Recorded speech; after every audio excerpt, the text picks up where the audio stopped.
बढ़िया डोले, नदिया के बीच जैसे नैया डोले ओ सही मरसैया डोले, नदिया के बीच जैसे नैया डोले।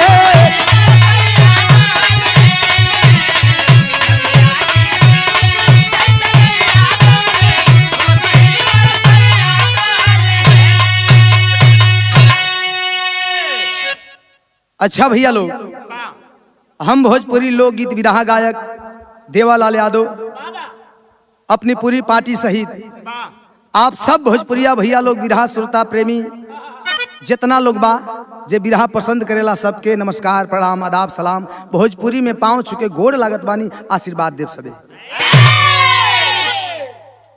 हरिओम स्टूडियो आजमगढ़ प्यारे लाल कवि म्यूजिक के सौजन्य से बड़े भैया उदल यादव जी के देख रेख में एक वीर रस का बिरहा का प्रस्तुति बा, जौने बिरहा का एक अलग अंदाज बा। वीर रस का बिरहा तो हमारा आवाज में तमाम कलाकार लोग के आवाज में रहुआ सब बहुत सुन ले बानी, लेकिन ई जौन वीर रस का बिरहा बा अपने आप में एक अलग छवि बा। आई बिरहा का शुरुआत कल जाओ। आओ मास्टर साहब।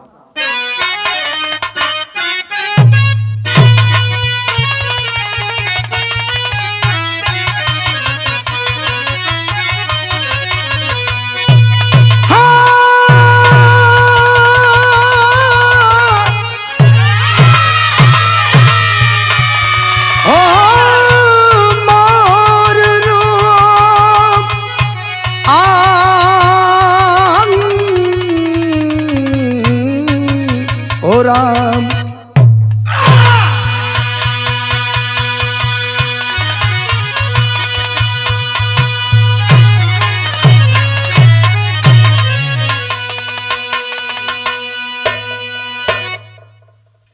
आज हमें आजाद हैं, लेकिन हमें और आपको पता होना चाहिए कि इस आजादी को लाने के लिए कितने जवान और कितने बहादुर अपने प्राणों की आहुति दिए, बलिदानी दिए, कुर्बानी दिए, तब जाकर के हमें यह इतनी बड़ी आजादी मिली है। जो आजादी के लिए हमारे देश के जवान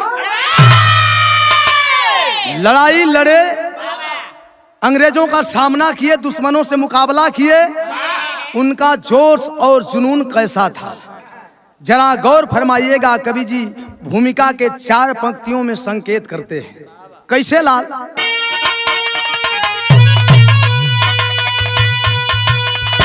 तो काल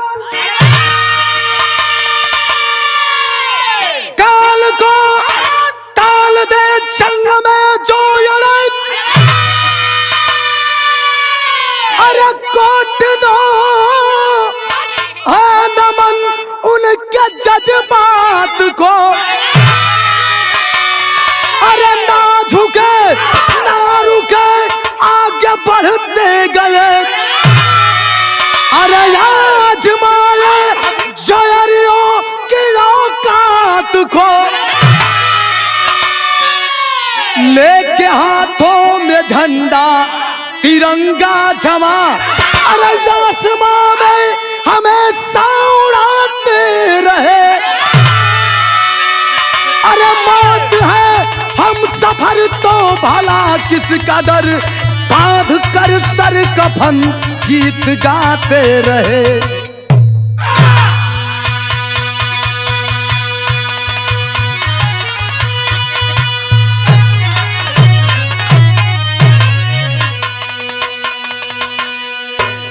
मौत है हम सफर तो भला किसका डर, बांध सर पर कफन गीत गाते रहे।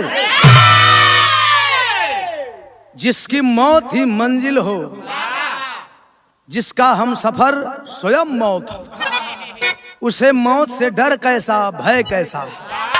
बिरहा में एक लाइन कव्वाली है, चांद पुतली साहब के कव्वाली बा कवन।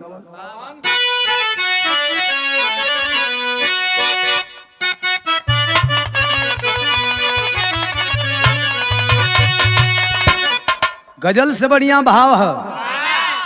हमरे कवि जी बड़ी बेजोड़ लाइन लिखले हों दुश्मनन खाती। कैसे?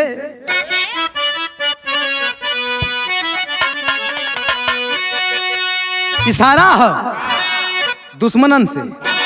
अरे अगर बन के ये हमारे देश के नौजवानों का जोश और जुनून बोलता है।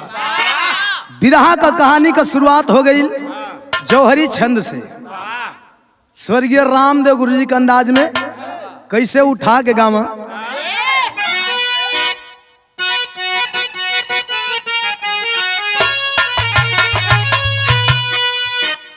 अरे गुलामी के आलम में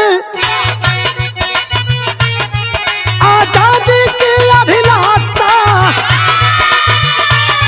अमृतसर की धरती पर लहू का प्यासा जालियाबाग को जिसने शमशान बनाकर छोड़ा हर भारतवासी रोए बेदर्द दिल को तोड़ा। मेवासा था सुमंगल जालियाबाग जा देखे तब कसम खाए दोनों हम रहेंगे बदला लेके। स्वीकार चुनौती होगी अंग्रेज फरमाएंगे रावण की लंका खाती हनुमान हम पहुंचाएंगे।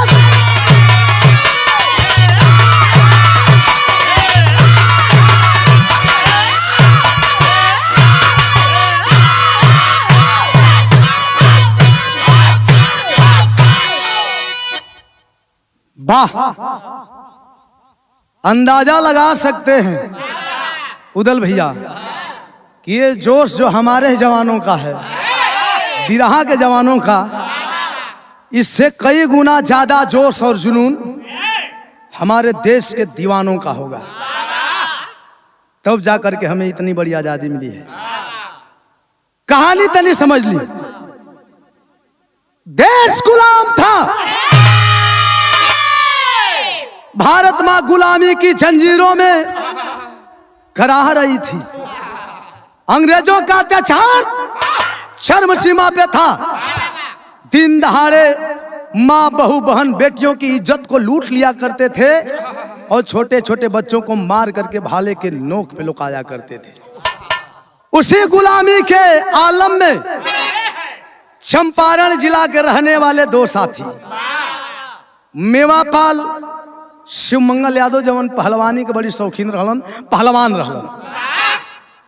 मेवापाल शिवमंगल पहलवान जीविकोपार्जन के लिए, रोजी रोटी के लिए अपने पूरे परिवार के साथ पंजाब गए। जब पंजाब पहुंचलन वही समय जालियावाला बाग कांड हुआ था। ढाई अंग्रेज ने जालियावाले बाग को अंजाम दिया था। चर्चा सुन करके मेवापाल और शिवमंगल पहलवान गए उस धरती पे जालियावाले बाग का दृश्य देखने के लिए। जब वहां पहुंचलन दोनों साथी तो देखत हो लहू से सनल माटी लाल। देख करके रोम रोम धिक्कार उठा कि आखिर कब तक हम इन अंग्रेजों का, दोगलों का अत्याचार सहन करते रहेंगे। आखिर हमें अपना अधिकार पाने के लिए, आजादी लाने के लिए किसी न किसी को तो आगे बढ़ना ही होगा।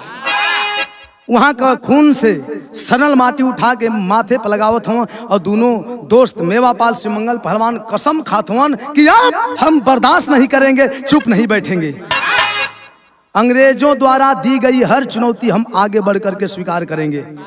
ईंट का जवाब पत्थर से देना होगा, तब जाकर के हमें अपना अधिकार मिलेगा, हम आजाद होंगे। अपन कसम उसम खाए के गईला अपने रूमे पर, क्वार्टर पर। 2 दिन बीतल तो वही समय डायर अंग्रेज एक पहलवान को लेकर के आया, जिस पहलवान का नाम था थॉमस। ओजन कुंटल भर ले पार रहल। आकर के हमारे हिंदुस्तान की धरती पर और चैलेंज कर दिया, हम हिंदुस्तानियों के लिए। बिरहा में एक लाइन तर्जबा, कौन तर्जबा?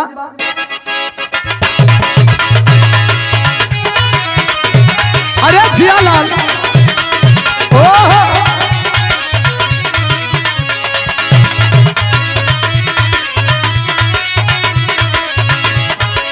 बड़ी सुंदर गीत है। अगर इतना हल्का मचौले बा, कौनो लइका इशारा करत है नाचे वाली के का कमर हिला के गीला कैलू तब बरतिया के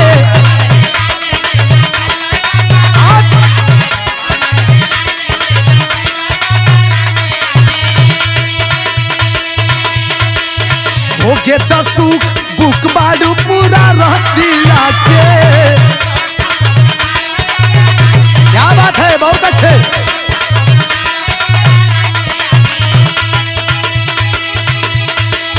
कमर हिला के गीला कैलू तब रतिया के ओके तो सुख बुक बाडू पूरा रतिया के। लागी घाटा साटा भइल के पेज पर बैठा मेज पर चढ़ना करेज पर 2000 लेके अइलू स्टेज पर 2000 लेके अइलू स्टेज पर देहब केतना ताया जइबू सेज पर।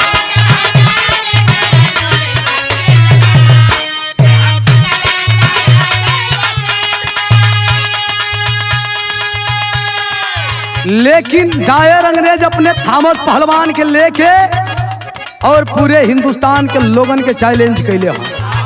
चैलेंज का करत हो?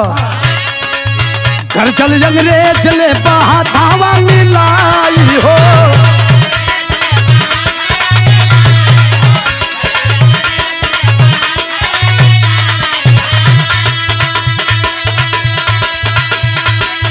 सबही के देहब आज पांडिया पिलाई हो।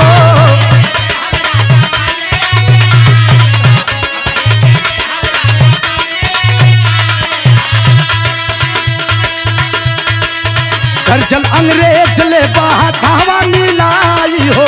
सबही के देहब आज पानिया पिलाई हो। खबर मिलल शिव मंगल दिलेर के समशेर के कहे टेर के साला छेड़ा ले आज दोनों शेर के। साला छेड़ा ले आज दोनों शेर के मारल चाई अब जंगलवा में घेर के। साला छेड़ा ले आज दोनों शेर के।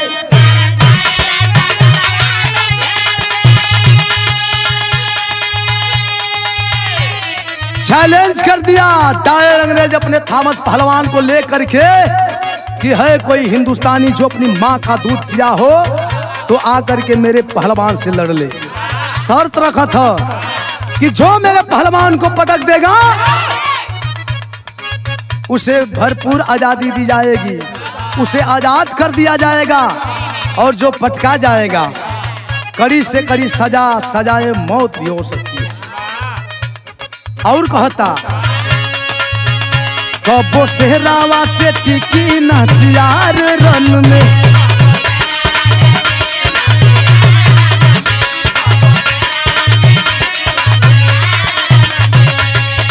जब अंग्रेजवन का चैलेंज, वो डायर अंग्रेज का चैलेंज जब शिवमंगल पहलवान और मेवा पाल सुनले हुआ तो कहत हुआ कबो सेहरावा से टिकी ना सियार रन में।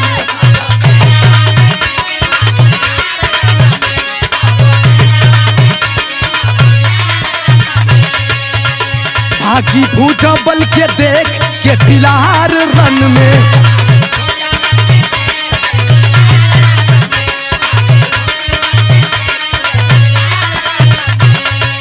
शिवमंगल पहलवान अपने दोस्त मेवा पाल से कहा था हमरा से हाथ जब मिलाई मरोड़ देव भाई तू भाग जाई दंगल से चिंगूर के। हमरा से हाथ जो मिलाई दंगल से चिंगूर के।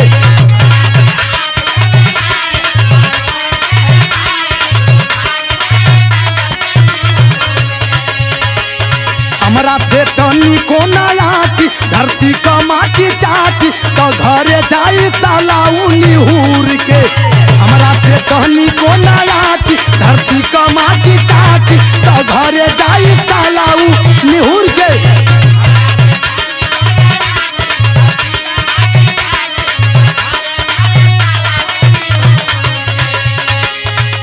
कैसे तो कल मलखिया तरेर के मुंह फेर के देखो नयनेर के साला छेड़ा ले बयाज दोनों शेर के। साला छेड़ा ले बयाज दोनों शेर के मारल छाई अब टंगलवा में घेर के।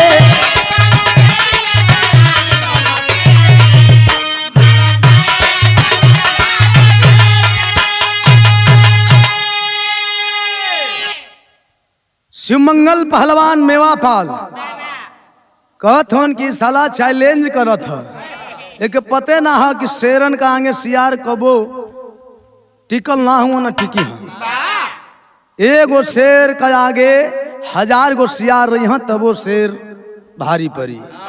खाली हुंकार भर दे हकार के तो कितना छेड़ते पुकत भाग जी से पहुंचला हाँ दोनों बहादुर अपने लोगन के बीच में।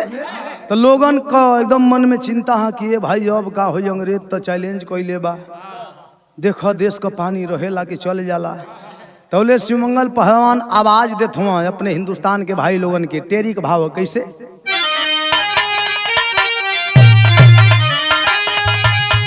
अरे दंगल में नहीं जाई पनिया अरे दंगल में नहीं जाई पनिया कहे शिवमंगल कल थामस से होई बचनिया।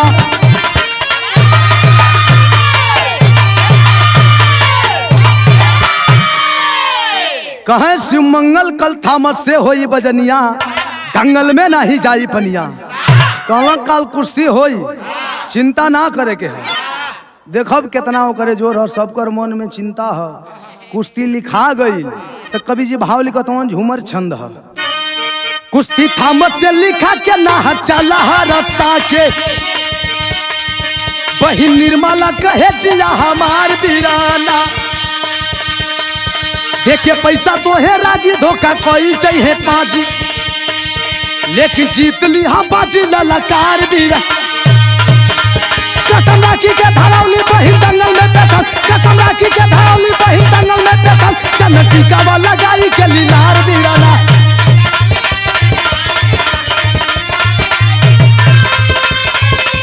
अरे जिया बहादुर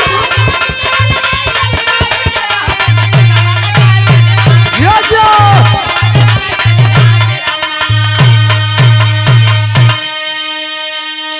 कुश्ती लिखा गई।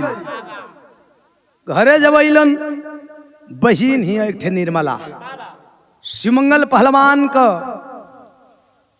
बहादुरी देख के बड़ी खुश भइल कि वाह वाह रे भैया वाह आज हमें बड़ी फक्र है कि हम एक ठे बहादुर के बहिन बानी बड़ी नाज है भैया। लेकिन काल है कुश्ती है रात बीतल सवेर हो गई। बहनिया निर्मला आरती का थाल सजा के आरती उतारती है शिवमंगल पहलवान का दंगल में जाए से पहले। कलश की भैया आज बड़ी खुशी है दिल में क्या देश खाती कुछ करे जात हुआ लड़े मरे जात हुआ। लेकिन एक बात का डर है। कलो अरे पगली कौने बात का। बहनिया कलश की भैया ये अंग्रेज साला दोगला हुआ सा हमनी के बड़ा है दृष्टि से देखे सा। देखिया कुश्ती में धोखा जरूर करिए सन आ जहाँ तक तो के लालच दिया सन रुपया पैसा का कि रुपया पैसा लेके आ पटका जा। लेकिन भैया जवन हर साल सावन में तोहरे कलाई में राखी बांधिला वही राखी का सौगंध मर जइहा मिट जइहा। लेकिन देश का पानी ना जाए के चाहिए। अगर अपन ईमान बेच देहला तो फिर हमरे सामने अपन ऐसा कल मत दिखाइया। शिवमंगल पहलवान का नाम बहनिया माने हमारे पर विश्वास हो प्लस हाँ भैया विश्वास तक 100% है। कहना कि तब ठीक है ना उतना डेरात का ही चल टीका लगाओ हमार विदाई कर। बहनिया विदाई कर देहलस चलल हम शिवमंगल पहलवान लड़े बदे वो थॉमस पहलवान से आगे आगे शिवमंगल पहलवान, उनके पीछे उनका दोस्त मेवापाल और उनके पीछे अपने देश का कुछ लोग हुए। जब चलल हुआ लड़े बदे तो दृश्य कैसन है तनी कल्पना आप सब करब। सुनवैया भैया लोग, तर्ज है कौन तर्जबा?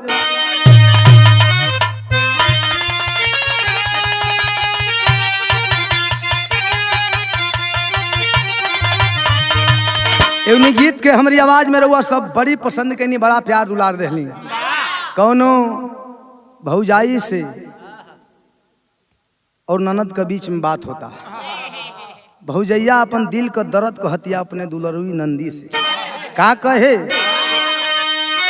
कि सात नदिया पारवा से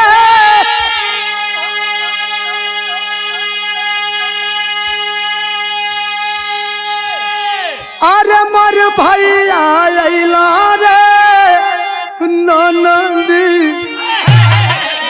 लेकिन इससे बढ़िया फर्ज है जब चलल हो शिवमंगल पहलवान, उनके पीछे मेवापाल और उनके पीछे अपने देश का लोग हुआ, तो दृश्य कैसन है? बिरहा गावत है लेकिन दृश्य वो गुलामी के समय का नजर आई। कैसे लाल? धरती के धूरिया अरे हैया कटवा चढ़े ये बीरवा, अरे धरती के धूरिया कटवा चढ़े ये बीरवा, कटवा चढ़े ये बीरवा। धरती के धूरिया कटवा चढ़े ये बीरवा, कटवा चढ़े ये बीरवा। अरे चलती हले रानावा मझार लाड़े बीरवा, अरे चलती हले।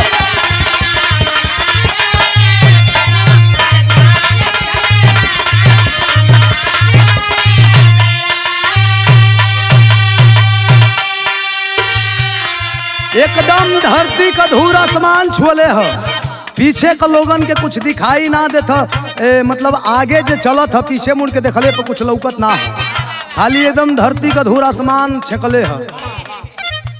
आगे वाला लोग के पीछे वाला लोग ना लौकत हुआ। लेकिन शिवमंगल पहलवान का अंदर माने जोश सुन कैसन बा चलत का है। आंगे आंगे फर के दहिया चले ना रही ठीक, आंगे आंगे फर के दहिया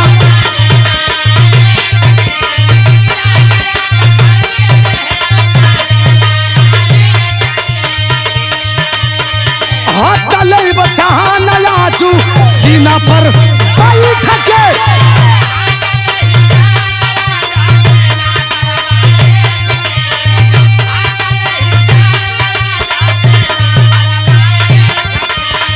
महरा देखा आगे न कब मऊ गवाया रे ये बीरवा,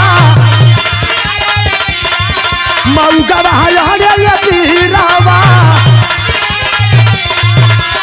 महरा देखा आगे न कब मऊ गवा अरे ये बीरवा, मऊ गवा अरे ये बीरवा। अरे चलती हले रानावा मझार लाड़े बीरवा, अरे चलती।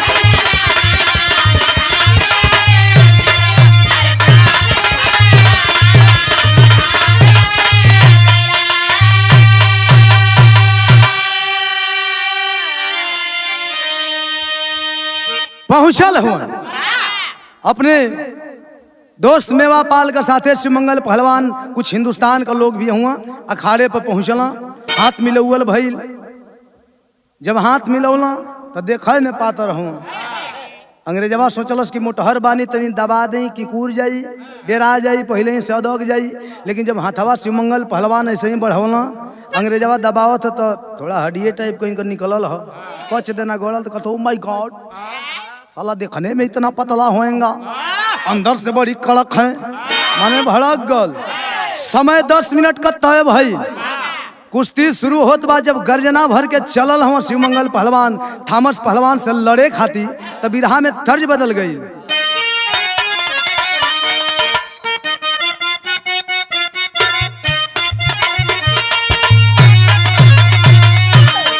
तर्ज कि गोरिया दिन भर कई के कोटियो।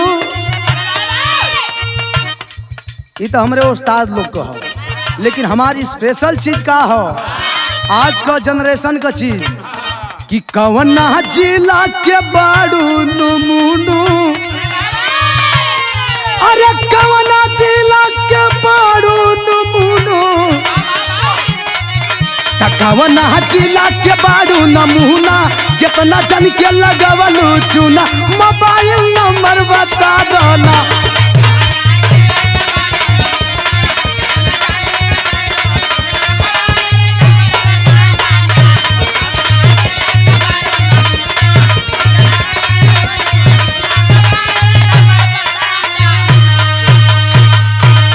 लेकिन सुमंगल पहलवान जब लड़े खातिर चलल हो पैतारा लेके गर्जना भर के, वो समय कवि जी भाव लिखत हो का, अरे कर चल हिंद देश को बागी,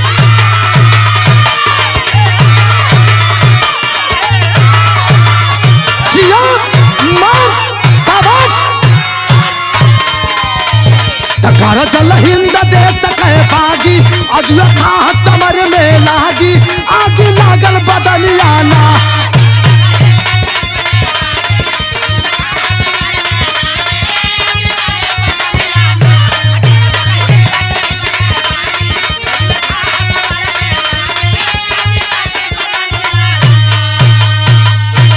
गर्जना भर के चलल हवा, सोचत हवा मन में, मने मेहना कसत हो कि आजे तो था लागी जो मोट चैला मती देह दिखावत हुए, आजे तो तोर मोटाई को जग जाई, जौन पणरू मती मोटाल है। करत हो इशारा कि चाह कचुस की ले के दूध का, अरे था लगावे लैला, अरे कहिया जन्म ला ये तरऊ, तू कहिया राकस भैला।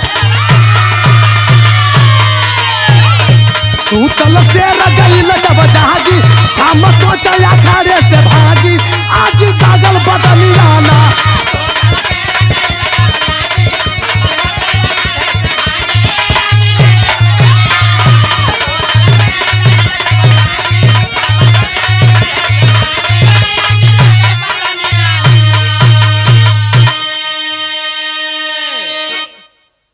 लड़ाई कुश्ती शुरू हो गई। समय 10 मिनट का कहत हम सुमंगल पहलवान की आजे तो जौन पाउडर वाला डब्बा का दूध वाला चाय का चुस्की लेवे वाला सार निगरे थाने तर का दूध का थाह लगावे हैं, पाउडर और निगरे थाने तर का दूध एक लगी। आजे तो तोके पता चली कुश्ती होखे लगल। थामस हथवा मिलौते को समझ गल हो कि सटला पर खतरा हो जाई, एकरा से दूरे रहला में भलाई है। करत का हो छटक झटक के थामस भागे, छटक झटक के थामस भागे, न आवे हाथ सुमंगल के। अब मेवा कहे कि कब धरबा जब समय बीत जाए दंगल के। भागत है सटत ना है। 8 मिनट बीत गई, 2 मिनट बाकी है। मेवा पाल नीचवा ले खड़ा हो गई, इशारा करता हूँ कि कहा मरते कहा करत हुआ। 10 मिनट का समय देहल रहल, 8 मिनट बीत गई, 2 मिनट बाकी है। अब का माने समय बिता देबा एक धरे में। रहिया में तब मार सीना फुलावत आवत रहा। एजा तोहरा का हो गल जब बातें का ईर्खा लगल अपने दोस्त मेवा पाल का बात का, सुमंगल पहलवान का खूनवा एकदम उबाल मारे लगल। तब पकड़ लंगोटा खींच बीच में, अरे पकड़ लंगोटा खींच बीच में, धोबिया पाठ लगावला। तब गिरल चित अखाड़े थामस सीना पर पांव जमौला। तब जब बात का ईर्खा लगल मरला, वही थामस पहलवान का गर्दनिया पर चौनिहा गले तरह पंजरे आ गल। तो पकड़ ले लंगोटा खींच के एकदम जब देहाती दाव धोबिया पाठ होला चढ़ा लेला, मरला दादे पटक क्या उछड़ के सीना पर बैठ गया। जब बैठा तो कहता ओ माय गॉड, लग रहा है कलेजा फट जाएगा। कहना सार बड़ी फुदकत रहा, बोला कहा ना छाप दे बुझ बुझी आ जाला। जब रेफरी भी अंग्रेज है, भीसिल लेके सोचा था बजाई कि ना बजाई, बजाई कि ना बजाई, बजौनी तो डायर मार दे, ना बजाओ थी तो उन्हें खतरा है। बेचारा सोचा था तौले शिवमंगल पहलवान यश चपला यश चपला यश चपला यश चपला, बस इतना चपला कि मुंह से खून आ गई, खून फेंक के बेचारू मर गई। जब थॉमस पहलवान अखाड़े में मर गल तो क्रोध में डायर लाल भयल। अरे क्रोध में डायर लाल भयल जब थॉमस जीत न पौले बा, अरे बीच अखाड़े शिवमंगल पर कई गोली बरसौले बा। देखलस कि हमार पहलवान हार भी गल, पटकाई गल, और ऊपर ले एक हिंदुस्तानी की इतनी हिम्मत, मेरे पहलवान को मारने के बाद जान से मार दिया, मेरे पहलवान को पटकने के बाद जान से मार दिया। निकाला है रिवाल्वर, निकाल करके तर तर तर तर तर तर तर फायरिंग शुरू किया। वही फायरिंग में भगदड़ मचल, एक आध गोली आके शिवमंगल पहलवान के सीने में लगल। जब सीना में लगल गिर गिला अखाड़े पर, तब बिरहा में थोड़ा करुण भाव आवत बा, तर्ज बदल गई।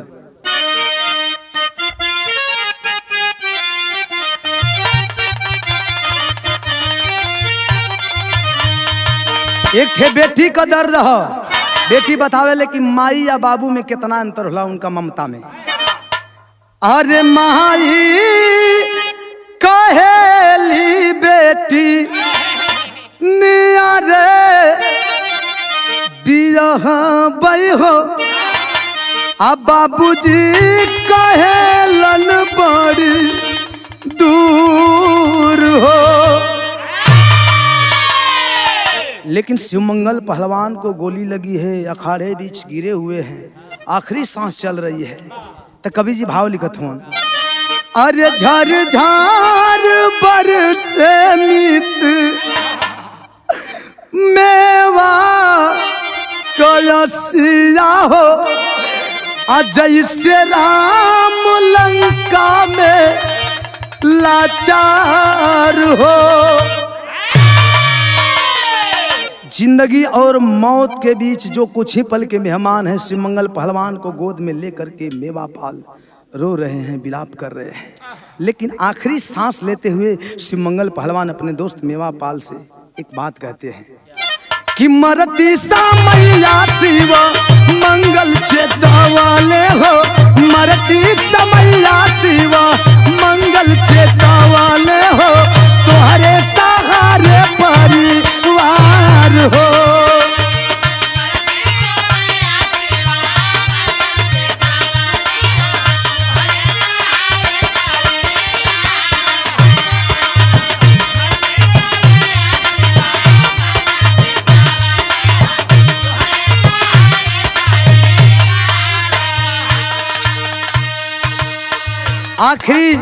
आखिरी सांस लेते हुए जिंदगी और मौत के बीच लड़ रहे शिवमंगल पहलवान अपने दोस्त मेवा पाल से रो करके कहते हैं कि मेरे दोस्त, मैंने जितना हो सका इस देश के लिए किया, अब तो मेरे जीने की कोई उम्मीद नहीं है। अतः मेरे मरने के बाद मेरे दोस्त तुमसे अर्जी यही है कि मेरे मरने के बाद मेरे परिवार के आगे पीछे और कोई सहारा नहीं है तेरे अलावा, इसलिए मेरे पूरे परिवार अब तेरे ऊपर निर्भर है। एक बात और कहलन का, निर्मला बहिनिया के धीरज धराई, अरे कदिया विदाई भैया डोलिया चढ़ाई, तोहरी भाभी आशा के जियले काया साया बही, तोहरी भाभी आशा के जियले काया साया बही, बेटवा में निशानी बहा मार हो।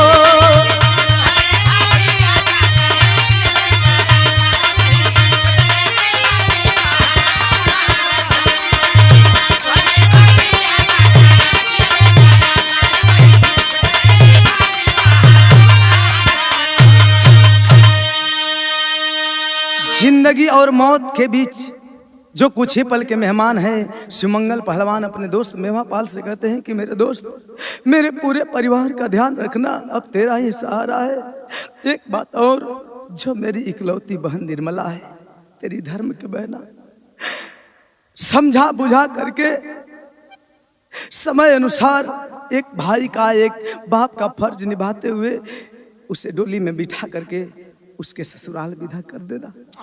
और जो मेरी पत्नी है आशा, तेरी धर्म की भाभी जो मां समान होती है, उसके पेट में मेरी निशानी पल रही है, मां बनने वाली है, उसका भी ख्याल रखना। इतना कह करके शिवमंगल पहलवान इस दुनिया से अलविदा हो गए। आंखों में आंसुओं का सैलाब लेकर के, दिल में दुख का पहाड़ दबोचे हुए मेवापाल उदास मन रोते हुए घर की ओर चले हैं। जब दुआरे पर पहुंचना देखत हुवन निर्मला दुआरे पर खड़ा बिया। अपने भैया के दोस्त मेवापाल के देख के धरा के दौड़ल, जा के गोर धरतिया कहलस, भैया शिवमंगल भैया कुश्ती जीत गए है ना? अरे हमें विश्वास, हमें पता है कि भैया कुश्ती जीत गए हुआ। ऐसे उ बाद में यहाँ कि हमारे हिंदुस्तान का लोग उनका भव्य स्वागत के साथ यहाँ आगमन करे हैं। रोने लगे मेवापाल, कहते हैं हाँ बहना, शिवमंगल भैया कुश्ती तो जीत गए, लेकिन अब वापस नहीं आएंगे। क्यों? अंग्रेज धोखा कर दिए, उन्हें गोली मार दिए। बहनिया के आंख से आंसू टपकल चहलस, मना कधन की नहीं बहना, अपने गिरते हुए आंसुओं को समेट लो, क्योंकि शिवमंगल भैया मरते वक्त कहे हैं कि मेरी बहादुर बहना के आंखों से एक भी बूंद अगर आंसू गिरा तो मेरी वीरताई का अपमान होगा। बहनिया गिरत आंसू समेट लहलस। कलन बहन एक समस्या और बा, शिवमंगल भैया के मौत के खबर जाके आशा भाभी के दे दा, काहे कि हमारे अंदर इतना हिम्मत और हौसला नहीं खे कि शिवमंगल भैया के मौत के खबर भाभी से दे सकी। बहनिया अपन करेजा पोड़ करके जब घर में गई है, देखतिया नहा धो के केस छाड़ के हाथ में सिन्होरा ले ले ही आशा। सिन्होरा से सिंदूर निकाल करके जो वहीं आशा अपने मांग में सजाना चाहती है, दौड़ करके निर्मला मारती है, हाथ से सिन्होरा छूट गया, सिंदूर धरती पे बिखर गया। आशा कहती है कि निर्मला क्या कर रही हो, तुझे पता है इस सिंदूर की कीमत?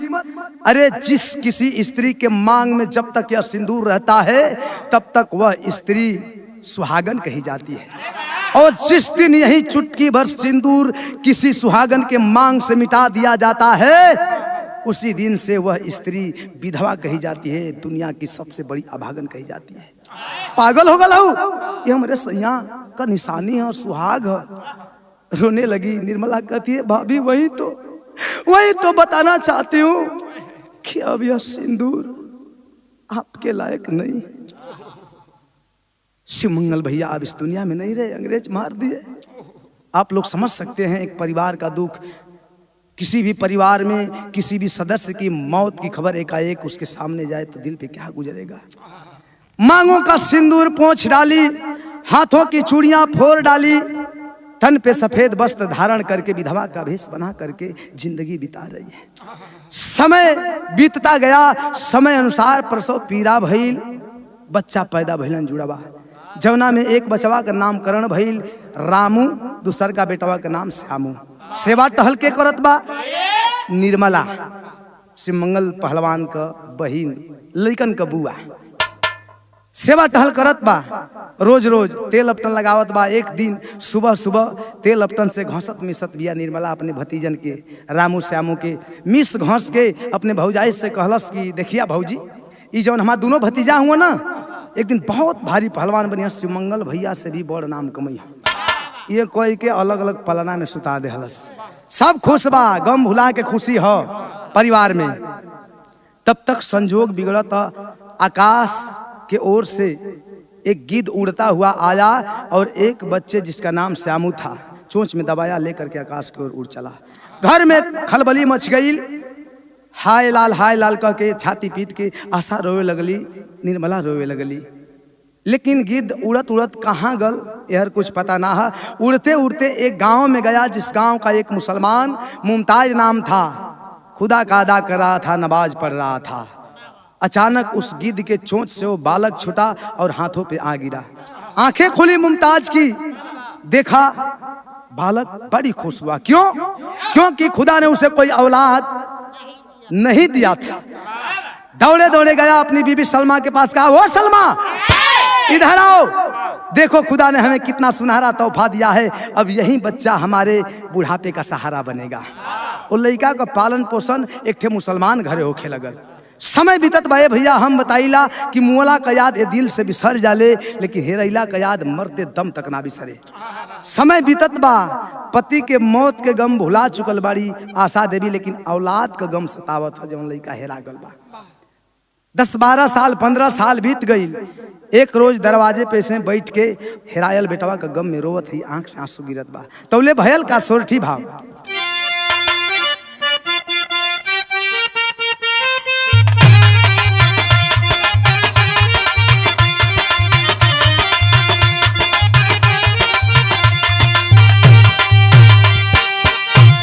आशा रो रही है, आंखों से आंसू छलक रहे हैं। तब तक हुआ क्या? आइले एक ज्योतिषी बाबा आशा के भवानवा, अरे आशा के भवानवा।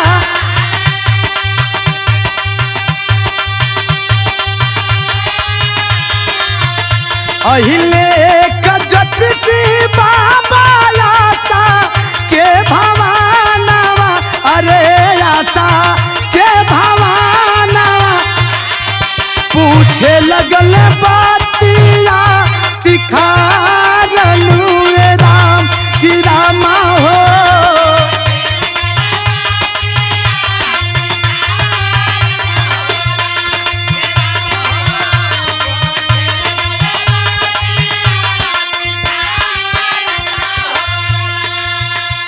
आशा रो रही है अपने दरवाजे पे बैठ करके औलाद के गम में। तब तक एक ज्योतिषी बाबा आते हैं, देख करके समझ गए कि इस अबला पे कोई भारी मुसीबत है। जा करके सवाल करते हैं, बेटी क्या बात है, क्या दुख है, क्यों रो रही हो? रोने लगी आशा, कहती है बाबा मैं कौन सा दुख सुनाऊं बाबा, कुछ साल पहले अंग्रेजों ने मेरे पति को मार दिया। मेरे पति के मरने के बाद भगवान ने मुझे जुड़वा बच्चे दिए, जिसमें एक बेटा का नाम रामू था, दूसरे बेटे का नाम सामू। इसीलिए रो रही हूँ बाबा कि एक बेटे को गिद्ध लेकर के उड़ गया। कहाँ गया, किस ओर गया, मुझे कुछ नहीं पता। बाबा मैं समझ नहीं पा रही हूँ कि जब एक जिंदगी इस धरती पे आती है तो उसकी रस्में कुछ अलग होती है, जब वही जिंदगी इस धरती से अलविदा होती है तो उसकी रस्में कुछ और तरीके से निभाई जाती है। बाबा मैं समझ नहीं पा रही हूँ कि मैं कौन सी रस्म अपनाऊं, किस रस्म का पालन करूं। बाबा ध्यान लगौलन, ज्योतिषी बाबा 1-1.5 मिनट ध्यान लगौला के बाद जब उनका आंख खुलल तक कहत हवन, मुहुअल नाही श्याम तो हर जियत बाला नावा बेटी जियत बाला।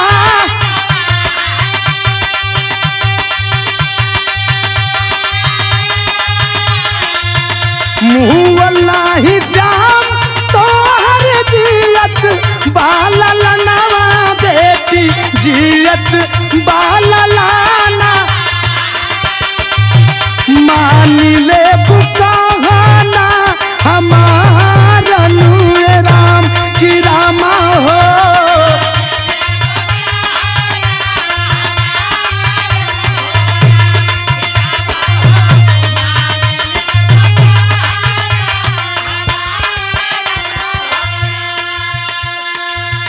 एक 1.5 मिनट ध्यान लगौला के बाद जब ज्योतिषी बाबा अखिया खोलन कहलन, बेटी जो तुम्हारा दूसरा बेटा जिसे गिद्ध लेकर के उड़ गया वो मरा नहीं, जिंदा है। आशा कहती है बाबा बाबा जिंदा है मेरा बेटा, मगर मुझे विश्वास कैसे होगा बाबा। बाबा बतौलन, राम तुहरा होई है एक दिन नामी पहलवानवा, अरे नामी पहलवानवा।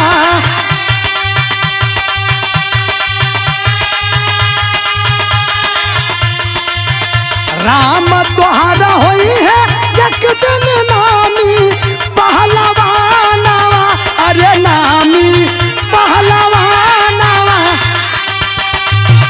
दुश्मन न पई है कबहू पारनु राम की रामा हो।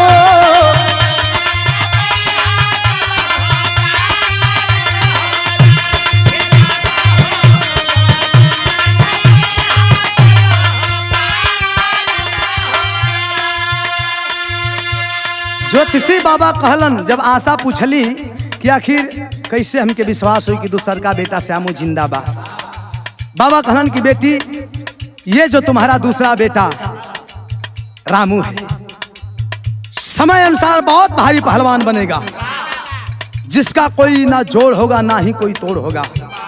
बहुत नाम रोशन करेगा, अपने परिवार का ही नहीं, अपने जिला जवार का ही ना, पूरे देश का नाम रोशन करेगा। आशा कहती है, बाबा मैं मानती हूँ कि ये मेरा बेटा बहुत भारी पहलवान बनेगा, इसका कोई भी दुश्मन इसे पराजित नहीं कर सकता। लेकिन इसके पहलवान होने से और मेरा दूसरा बेटा खोने से क्या ताल्लुकात है, क्या तात्पर्य है बाबा, इससे क्या तालमेल है? बाबा कहना, बेटी यही तो रहस्य, सुनो बताते हैं।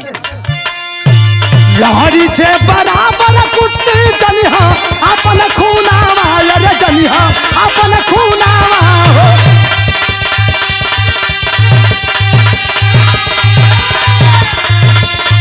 लहरी से बराबर कुत्ते जनिहा, अपन खूनावा अरे जनिहा, अपन खूनावा हो। सपना हो जाई है सकार अनुरा की रामा हो।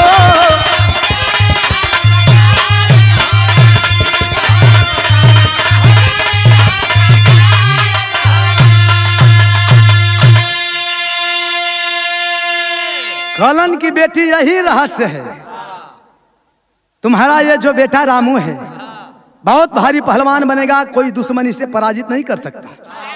लेकिन रहस्यमयी बात सुन लो, जिस दिन जिस किसी पहलवान से तुम्हारे इस बेटे रामू पहलवान से कुश्ती बराबरी पर छूट जाएगी, समझ लेना वो दूसरा प्रतिद्वंदी पहलवान कोई गैर नहीं बल्कि तुम्हारा वही बिछड़ा हुआ बेटा श्यामू होगा। अब बाबा का बात दिल दिमाग में बैठा लेली, अपने बेटवा रामू के पहलवान बनाए पर एकदम ध्यान देले है। समय बीतत गई, अपन हर रियाज पानी चालू हो, खैबही भी वैसे ही रेलात बा। समय अनुसार जब अपने एकदम चौचक जवानी पायल, बहुत भारी पहलवान बनल। ज्योतिषी बाबा का आधा बात तो सत्य हो गई, पूरा हिंदुस्तान का कोने कोने तक एकदम ओकर परचम लहरा था, कौनो जोड़ ना हो। लेकिन कहल जाला, ए भैया, India is the golden world, Hindustan सोने की चिड़िया है, यहाँ एक एक रतन पैदा होला, यह दुगो हमारे में रतन हो, खैले कई कुल वीर हुआ, एक एक रतन हुआ। हिंदुस्तान का धरती वीरन से धरती खाली ना है। समय बीतत जाता, पहलवानी में ऐसे ही डंका बजल रामू पहलवान का। एक समय जालंधर जिला में भव्य कुश्ती दंगल का आयोजन भई, तमाम पहलवान जुटे हैं। रामू पहलवान अखाड़े पर ऐसे ही माजत बा, कबो कबो मेहनत ऐसा ही, कोई लड़े के तैयार ना है। लोग सोचत हुआ कुल पहलवान जवन हुआ कुल ये से लड़ी के, जब जनते हैं जा कोई से पटकाई है ना, इसे नहीं लड़ले में भलाई बा, खुदे चैंपियन बा। इज्जत चाहत चुपचाप बैठा रह, एक आध गो भाई खाड़ो हो नायाबाद आई रह देह तो बगलिया वाला खोद के बैठा है तो सके सार बैठा ना तो रेली 9 बीघा जेब, जौन के पातर देखत हुआ था खजुआ के बैठ जा, सब बहाना करके आदमी जने खजुआवे खड़ा बल। वही बीच में एक ठे मुसलमान का लड़का सुलेमान बैठल है, देखा था कि सरवा यहाँ कुल पड़रू मोटा के बैठल हम से, जे हरो देखा था हरो देखा कुल पड़े बस। बताओ सरवा मर्द का नाम पर मऊगा बालों से, कलंकित बालों से। चला हम ही चली, आजे से की तो शुरुआत मस्त रही, नहीं तो अंत एकदम रही हमारी कुश्ती।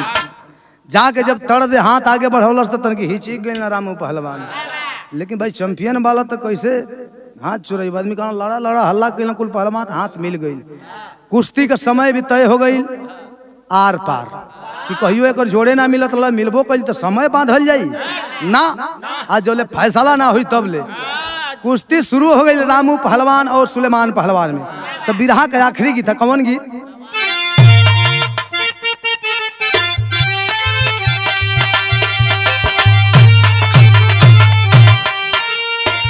अरे घूघूर बाजे झांझर बाजे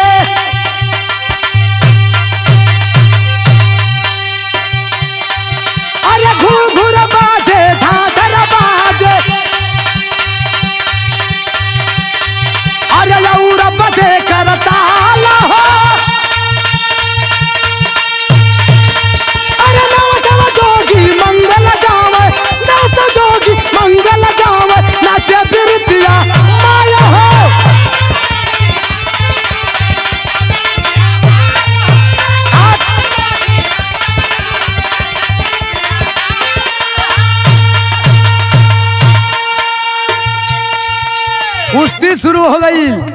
चला है एक तरफ से रामू पहलवान और दूसरी तरफ से सुलेमान पहलवान। तो कवि जी भाव लिखत हुआ, अरे ताल ठोक के राम चला है,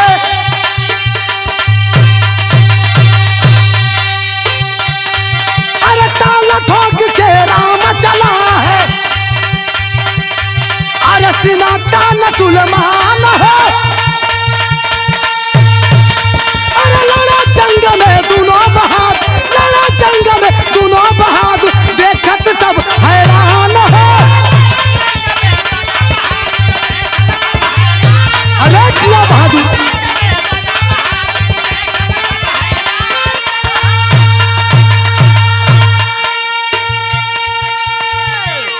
दोनों शेरन का पंजा मिल गई। सब हैरान है कि अरे बाप रे बाप, ये जोड़ी कहाँ छुपल रहा। एकदम देसिलवा मुर्गवा जौन उल्टा बांध के होलों सा छटक छटक लड़ेलों सा, एकदम वैसा ही कौनो जोड़े तोड़ना है, कौनो कौनो से कम ना है। पब्लिक पूरा होए होए कैले बा, ताली बजावत बा कि आ जाई है, मजा आवत है। अरे ये जोड़ी कहाँ छुपल रही है रे, बड़ा निक लागत हो सर। सब चुनहाता मने मन, लेकिन यही में एक चांस पागल सुलेमान पहलवान। तब अरे काला जंग सुलेमान लगाया, अरे खुदा के भाई के ध्यान हो, अरे फिर भी डंडा मार के राम, फिर भी डंडा मार के राम बचा लिया सम्मान हो, फिर भी डंडा।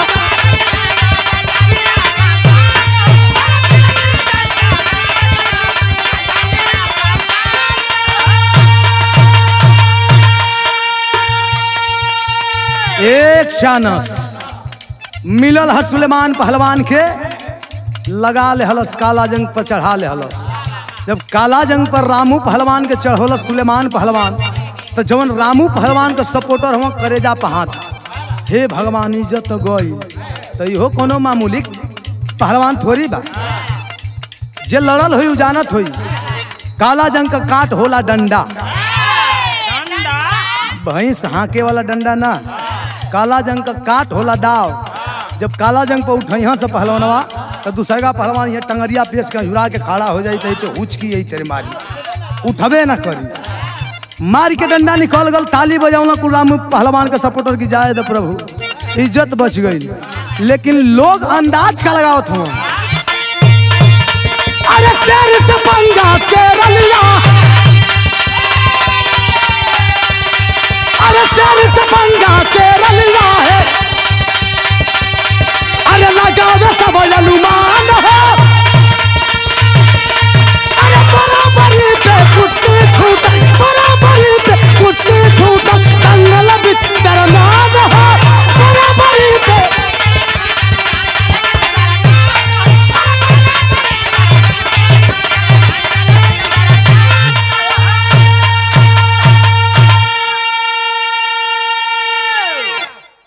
लोग अनुमान लगावत हो कि आजे तो शेर से शेर का टक्कर भइल है।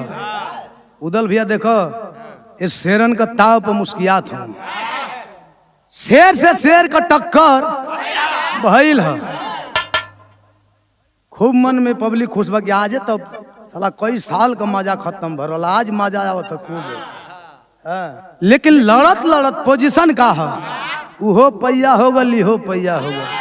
जैसे धान का पैया एक और फटका जाले हर भूसी चाउर को, वैसे ही दोनों लड़त लड़त उहर फेंका गल, इहर फेंका गल। जब एकदम उठा से ऐसे ही तलब देगा गिरिया से लगना समा पानी पानी, आदमी कहना थकला में पानी ना पियल जाला, वही तो 10 मिनट बर्दाश्त कर लोग। मने अंजाम का निकलल, कुश्ती बराबरी पर छूट गई, बजल ताली।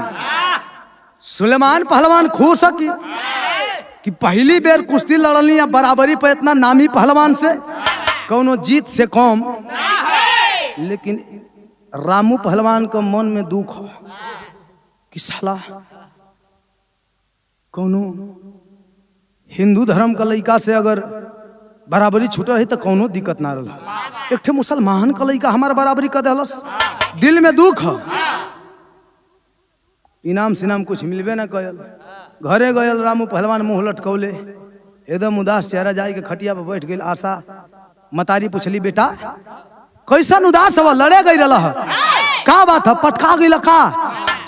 कलश की नहीं माई ऐसे मत कह, तोहरे आशीर्वाद से, ये लोगन का आशीर्वाद से आज तक कोनो माई का लाल पैदा ना भइल जे तोहरे बेटवा के धूल चटा सके।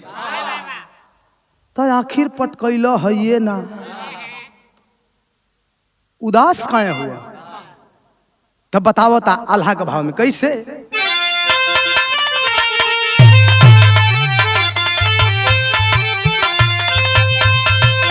अरे कुश्ती सुलेमान से मोर, अरे जोड़ पर छूटल बा, अरे माई के भुलाइल बतिया याद गइल जा।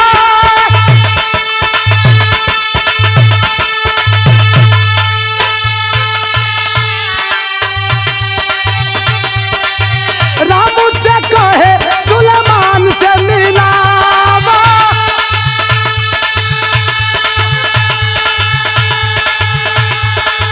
उहे तोहर भाई श्यामू गइले हो हेरा।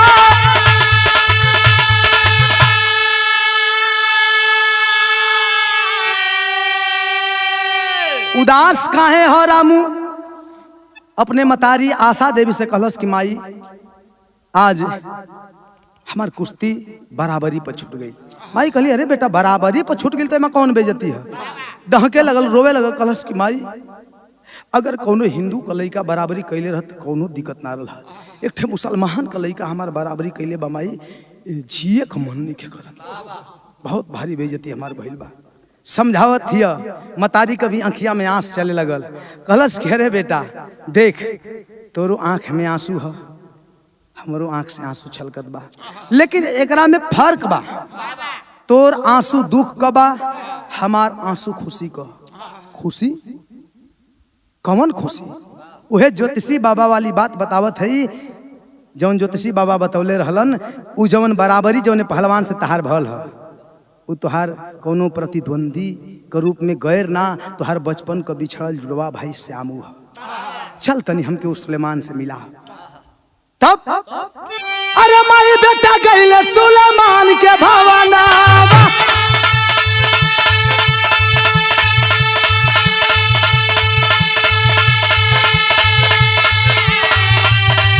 अरे छिपल भेद दहले मुमताज बाता,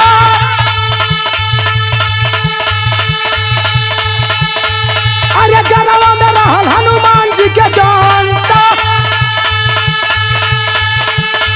अरे पीछे लिखल श्याम दहले सामने देखा, अरे ले जा मोरी बहिनी हेराया लपल हीरावा, अरे तू नहु परानी कहाँ लगे बिलक खाए।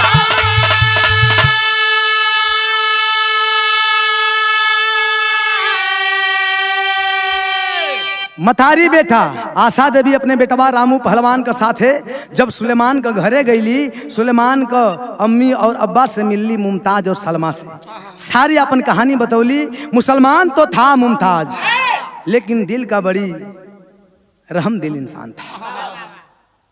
कहा कि बहना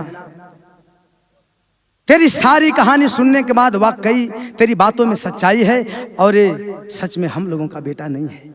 इसे तो हम लोगों ने खुदा का दिया हुआ तोहफा कबूल करके अपने बुढ़ापे का सहारा समझ करके, बुढ़ापे का लाठी समझ करके पालन पोषण कर रहे थे। एक जिंदगी की उम्मीद जुड़ी है इस बेटे से, लेकिन ये हमारी किस्मत में कहाँ है। ले जा। आशा के मनवा में अभी थोड़ा सा खुटका है, मने जौन कहल जाला पाप छछायल, कन्फ्यूजन है कि कहीं दूसरे का बेटवा हो तो हमरे बेटवा का धन दौलत में आधा का हिस्सेदार हो जी। कहली विश्वास कैसे हुई? तो जौन बचपन से ओकरे गाला में लौकेट रहल खोले बंद करे वाला, खोल के सुलेमान का अब्बा मुमताज दिखा देहलन। तो एक तरफ श्यामू लिखल है और दूसरे तरफ बजरंग बली का फोटो है। रोवे लगली आशा देवी कि हाँ मेरे भैया, हाँ बहन, ये मेरा ही बेटा है और तुम लोगों का एहसान कैसे चुकाऊंगी मैं। रोने लगे मुमताज और सलमा, दोनों पति पत्नी। खिले जा बहन, ये तो तेरे भाग्य में था, हम लोगों के नसीब में कहाँ है औलाद का सुख। लेकिन एक नारी का दर्द और पीड़ा एक नारी ही समझती है। आंसुओं को पोंछते हुए कहती है, ना ना ना ना ना ना, आप लोग जो सोच रहे हैं वो बात नहीं है। क्या कहती है? अरे ऐसा कहे सलमा या तो दनियन मार,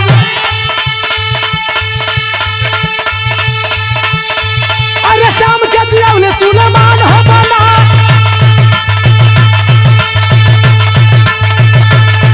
अरे दोनों भाई मिल के अलग हो गईले,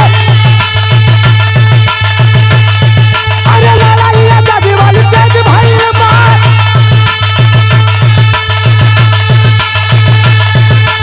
आखिर मन पे सवाल आजाद हो गईले। अरे लेकिन तीन टुकड़ा में गईले हो बाटा,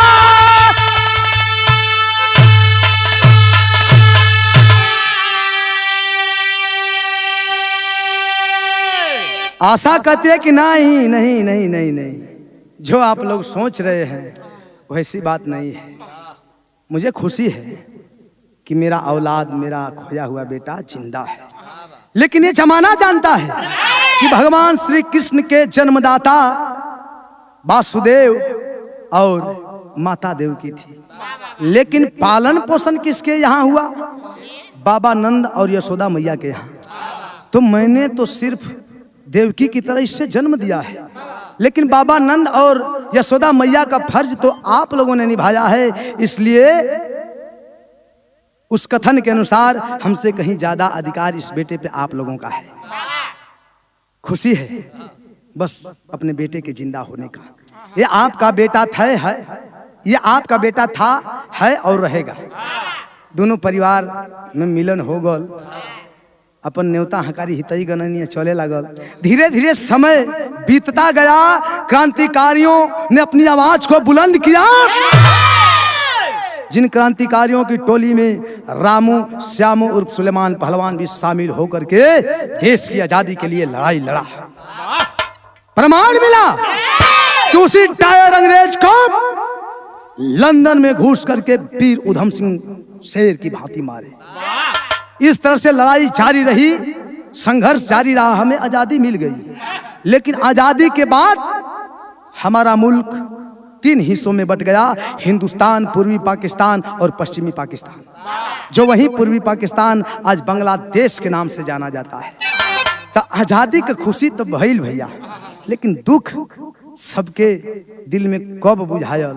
पूरा हिंदुस्तानी का दिल कब दुखित भइल, द्रवित भइल? आखिरी भाव में कह गई,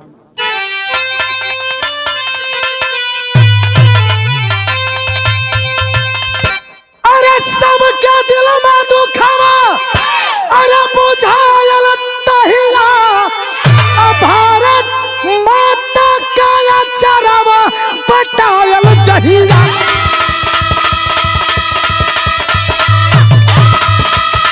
अरे जिया पहलवान,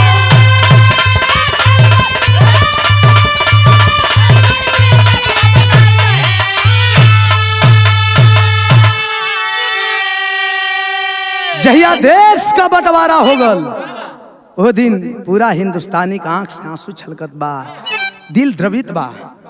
यही दुख का पहाड़ खड़ा हो गल हर हिंदुस्तानी के दिल में। जब देश का बंटवारा हुआ तो कहा गया कि जो मुसलमान या जो भी प्राणी, हिंदू धर्म के भी लोग, जिसका जी चाहे हिंदुस्तान में रह सकता है, जिसका जी चाहे पाकिस्तान जा सकता है। तब श्याम सुलेमान पाकिस्तान चली गई ले, अरे माई के करा जावा के टुकड़ा तू भइले।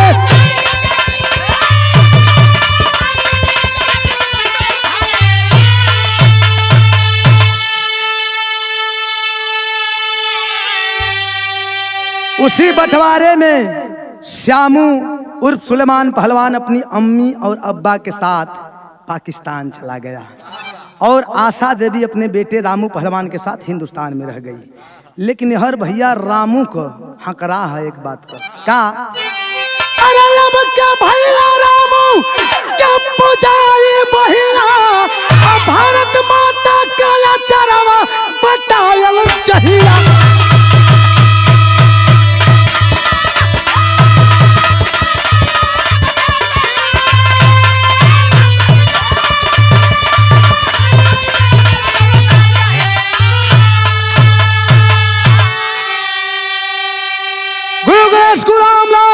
बच्चन जी राम खिलावन रामदेव चंद्रिका कवि के लागे गीत सुहावन दंगल में नहीं जाई पनिया। याद रहे इतने संघर्ष और जुनून के बाद तो हमें इतनी बड़ी आजादी मिली है, लेकिन इतनी बड़ी आजादी हम गुलामी की तरह झेल रहे हैं। क्यों? ऊंची गद्दी पे विराज रहे राजनेताओं की देन है, जो इंसानों के, किसानों के, देश के बॉर्डर पे तैनात नौजवानों की जिंदगी से खेल रहे हैं। तब तक, जब तक हम अपने संघर्ष के लिए एकता की मिसाल, एकता की मशाल नहीं जलाएंगे, अपने अधिकार और हक के लिए खुद लड़ेंगे नहीं, आगे नहीं बढ़ेंगे, तब तक हमें अपना अधिकार नहीं मिलेगा। दंगल में नहीं जाई पनिया तदेवा रमा कवि के सारद गहे रजनिया। दंगल में नहीं जाई